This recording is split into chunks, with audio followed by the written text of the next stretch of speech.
आम आदमी पार्टी ने केंद्र सरकार के अध्यादेश के खिलाफ दिल्ली के रामलीला मैदान में रविवार को रैली की। मुख्यमंत्री अरविंद केजरीवाल ने कहा कि आज यह अध्यादेश दिल्ली के लिए आया है, कल बाकी राज्यों के लिए आएगा। हम रामलीला मैदान में इसी तानाशाही वाली सरकार को देश से निकालने के लिए आए हैं। चौथी पास राजा, किस किस ने सुनी है ये कहानी? इस कहानी का महात्म्य है कि इस कहानी को जितनी बार सुनोगे, जितनी बार सुनाओगे, उतनी भगवान की कृपा आपके परिवार के ऊपर बरसेगी। इस कहानी का जितना प्रचार प्रसार करोगे, उतना देश की तरक्की होगी, उतना समाज की तरक्की होगी। तो जिन लोगों ने कहानी सुनी है वो भी बड़े ध्यान से दोबारा सुनना, अच्छे से सुनना और इसका खूब प्रचार प्रसार करना।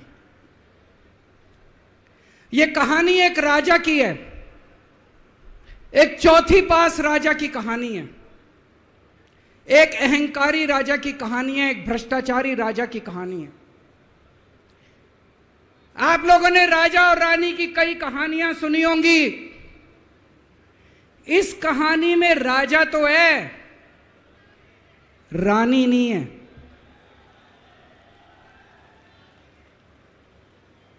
तो एक महान देश था, कई हजार साल पुराना देश। उस देश के एक गांव में एक बच्चा पैदा हुआ, बहुत गरीब घर में एक बच्चा पैदा हुआ। तो जैसे गांव के अंदर बच्चा पैदा होने पे ज्योतिषी आते हैं, ज्योतिषी आके बच्चे का भविष्य बताते हैं, ऐसे गांव का ज्योतिषी आया। उसने बच्चे की कुंडली देखी और बच्चे की मां को बोला कि माई, तेरा बेटा बड़ा होके बहुत बड़ा सम्राट बनेगा। माई को समझ नहीं आया, मैं इतनी गरीब, मेरा परिवार इतना गरीब, मेरा बेटा सम्राट कैसे बनेगा। खैर, बच्चा धीरे धीरे बड़ा होने लगा। गांव के सरकारी स्कूल में उसका एडमिशन करा दिया। उसका पढ़ने लिखने में मन नहीं लगता था। पढ़ते पढ़ते, क्लास करते करते चौथी में आके उसने नाम कटवा लिया। उसका पढ़ाई लिखाई में मन नहीं लगता था। बगल में, गांव के बगल में एक रेलवे स्टेशन था।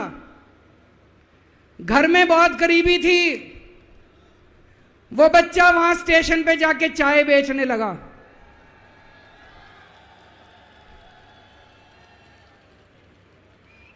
चाय बेच के अपना गुजारा करता था।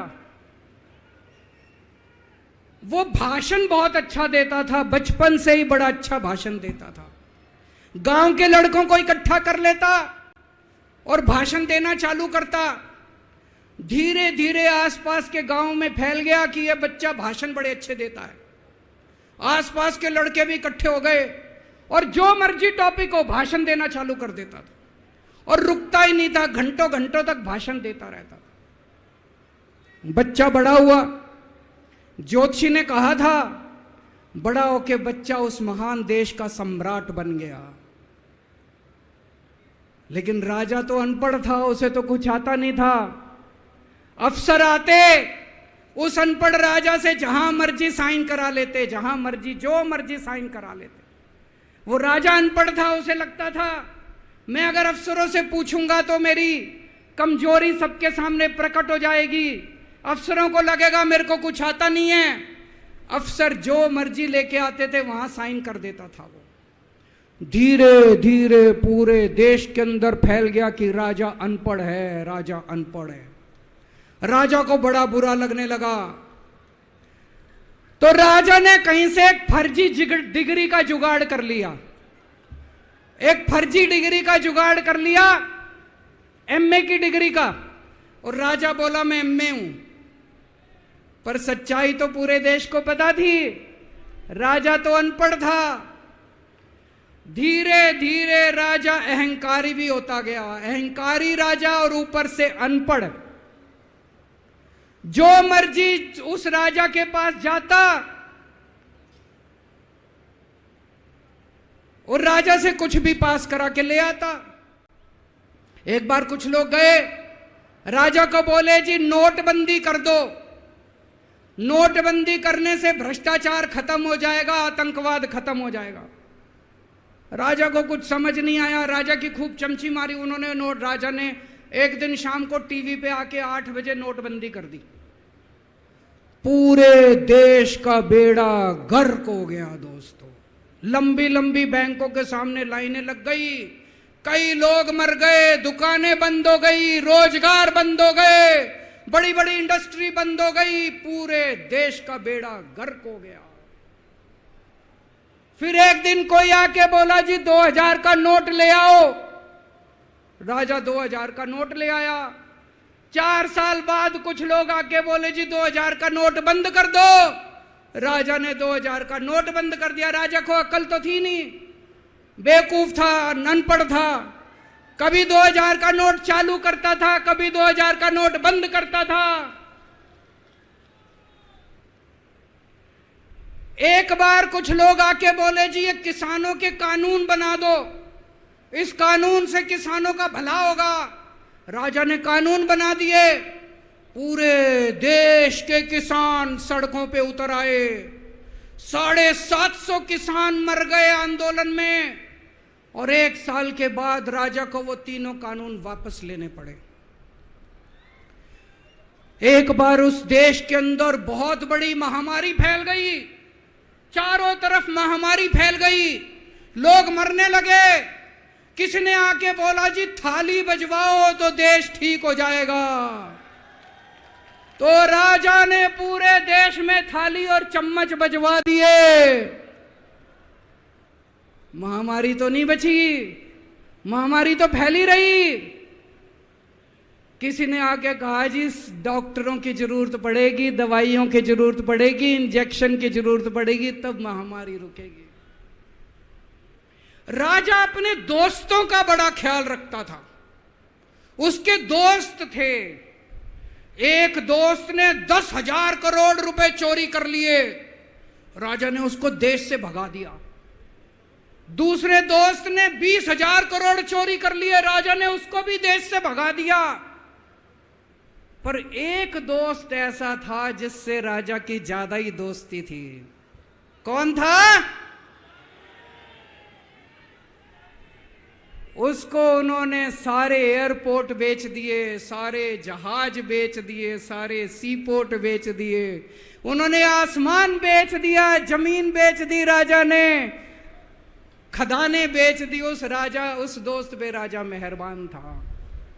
राजा का एक और दोस्त था।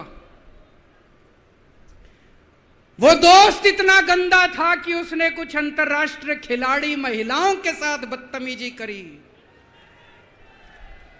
लेकिन राजा ने दोस्ती नहीं छोड़ी। मजाल जो उस दोस्त के ऊपर कोई आंच आ जाए, राजा उस दोस्त के साथ खड़ा रहा, लेकिन उसने खिलाड़ियों का समझ। राजा का एक और दोस्त था। उस दोस्त ने किसानों के ऊपर गाड़ी चढ़ा दी, रौंद दिया, कुचल दिया किसानों को। राजा ने अपनी दोस्ती नहीं छोड़ी। इस बात पे तो दाद देनी पड़ेगी कि राजा दोस्तबाज था, 1 नंबर का दोस्तबाज था। चारों तरफ अत्याचार हो गया, चारों तरफ देश के अंदर इनके अपने लोग जो थे वो बलात्कार करने लगे, गलत काम करने लगे, हाहाकार मच गया।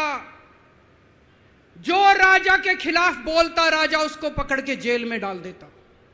एक दिन एक पत्रकार ने कार्टून बना दिया राजा के खिलाफ, उस पत्रकार को उठा के जेल में डाल दिया।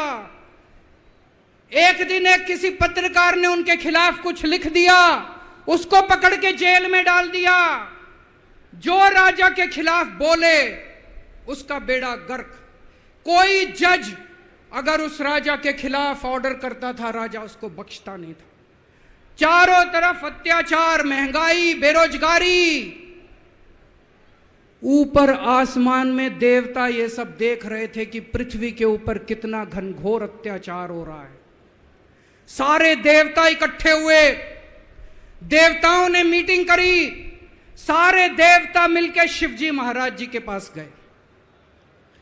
और कहा महाराज कुछ करो, पृथ्वी के ऊपर अन्याय हो गया, अत्याचार हो गया, चारों तरफ बलात्कार, चारों तरफ हाहाकार मचा हुआ है, जनता परेशान हो रही है।